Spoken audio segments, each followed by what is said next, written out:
Hi friends, in this video I will show you 3 ways to get out of SOS mode on iPhone. So this video might help. Let's start the video without wasting any time.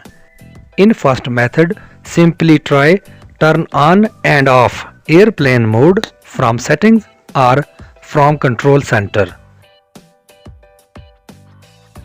In second method, press and hold the power button and volume up button together for a while and slide to power off your iPhone.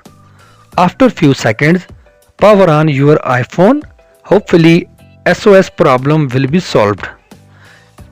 And if still your iPhone is stuck in SOS mode, then try third method. In third method, eject and insert SIM card of your iPhone with SIM ejector. Hopefully SOS mode on your iPhone will be removed. I hope you will find this video helpful. Thanks for watching, and if you find any sort of trouble in doing this process, you can comment me. I will try my best to answer your comments. At the end, I request you please subscribe to my channel Technical Risers and turn on the bell notification for getting all notification of my this sort of technical video, and must hit the like button if you find this video helpful. Your one like is very useful for us.